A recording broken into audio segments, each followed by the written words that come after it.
Hey everyone, welcome to The Explainer. Today we're taking pretty much everything you thought you knew about a certain European nation and just completely flipping it. For sure. I mean, I really thought I had a handle on European history, but the stuff we are getting into today, it absolutely blew my mind.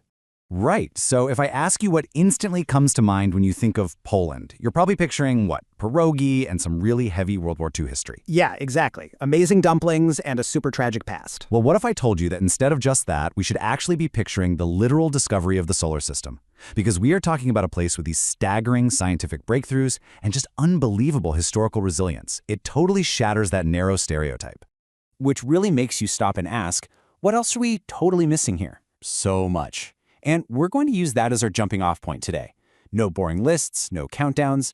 We're just diving straight into some rapid-fire facts straight from our sources that are going to genuinely surprise you.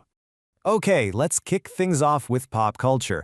Imagine you're hanging out in Poland, and you turn on the TV to watch some huge Hollywood blockbuster. Who do you think voices, say, Bruce Willis or Julia Roberts? Well, I just assume they have this massive roster of specialized voice actors for the dubs, right? You know, some gruff-sounding guy for the action heroes, someone super expressive for the rom-coms.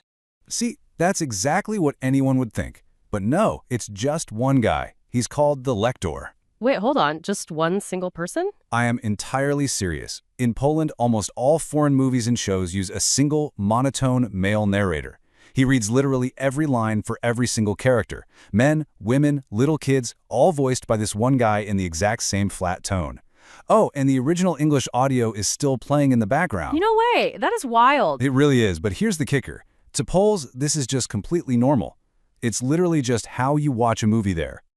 Wow. Well, speaking of things you probably wouldn't expect, picture this. You're out buying a live carp a few days before Christmas Eve. Okay, yeah, getting it super fresh for a big holiday dinner makes sense. Right, but then you bring it home and keep it swimming in your family bathtub. And yes, I mean the actual bathtub you use. You have got to be kidding me. Not at all. And you know how kids are. They inevitably name the fish. They get totally emotionally attached to it while it's swimming in the tub for 3 days. And then, well, eventually, that beloved temporary pet has to become the traditional Christmas dinner. I mean, you can only imagine the utter chaos in the house when it's finally time to cook Bob the carp. Oh man, that is rough. All right, let's pivot from a bathtub to something about as dry as it gets. 30 square kilometers of sand.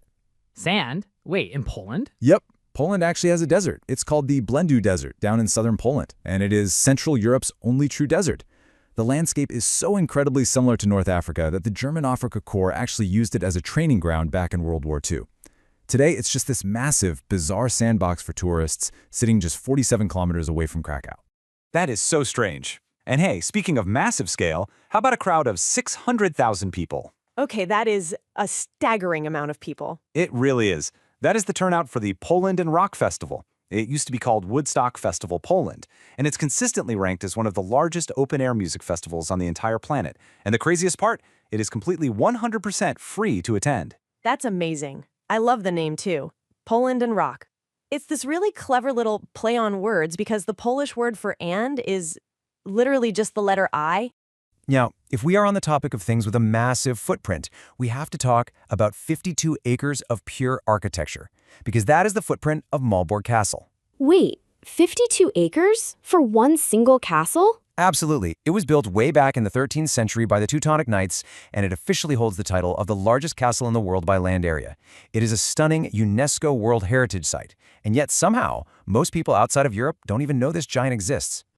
But you know, Poland isn't just home to these physical giants, it is home to absolute giants of thought. I mean, the entire modern understanding of our solar system, that begins with a Polish scientist. Oh, absolutely. We're talking about Nicolaus Copernicus. Born in Tyrone back in 1473, he's the guy who proposed the radically dangerous idea that the Earth actually revolves around the sun and not the other way around. With that one idea, he essentially dismantled thousands of years of completely incorrect astronomy and practically kickstarted the scientific revolution. And the intellectual heavy hitters definitely don't stop there. Take Warsaw-born Marie Skłodowska-Curie. She didn't just win one Nobel Prize. Right, she won 2 of them. Exactly. Physics in 1903 and then chemistry in 1911. And to put that into perspective, she wasn't just the first woman to win a Nobel. To this day, she remains the only person in human history to win it twice in two completely different scientific fields. The intellectual legacy coming out of this country is just jaw-dropping. And they were breaking massive ground in politics too. Think about this. Just 4 years after that incredibly famous French Declaration of 1789, Poland actually adopted Europe's very first modern constitution on May 3, 1791. Which actually made it the second one in the entire world, right behind the US. Now, tragically, it only lasted for about 14 months before the country was invaded and partitioned by its neighbors. But they were absolutely at the bleeding edge of modern democracy. Okay, we do need to slow down for a second here because this next fact really carries some heavy gravity. During World War II, Warsaw was systematically targeted and destroyed by the Nazis. We are talking about 85% of the city reduced to absolute rubble. It's heartbreaking. But what happened after the war? The Polish people pulled off what is basically a miracle.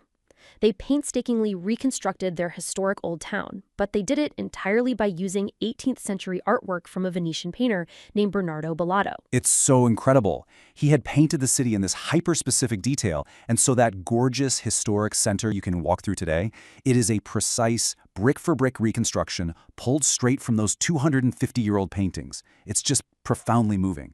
It really is. And honestly, that literal destruction and then rebirth of Warsaw is basically a microcosm for Poland itself. Just look at their timeline. In 1772, Poland gets partitioned by Russia, Prussia, and Austria.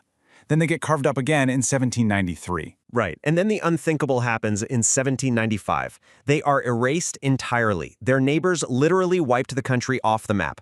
Poland wouldn't be reconstituted as a nation until 1918. That is 123 years underground. For over an entire century, this country did not exist on the map or in politics, and yet, the Polish identity, the language, the culture, it all survived in the shadows that whole time. Think about that. Poland is the only major country in modern history to be completely erased from the globe and then manage to come back fully reconstituted. It is just an unparalleled story of endurance. So when you zoom out and look at the whole picture we've walked through in this explainer today, from literally figuring out the solar system to producing these unrivaled double Nobel laureates, from rebuilding an entire capital out of old paintings to surviving over a century completely off the map, you realize Poland is so much more than those familiar stereotypes. It is this incredibly resilient nation of massive, world-changing consequence that literally just refuses to disappear. Well said. Thanks for joining us for this explainer, everyone. It really does leave you with something to think about, right? If an entire country can be literally erased from the globe for 123 years and still come back stronger, what other supposedly lost histories are hiding in plain sight right now?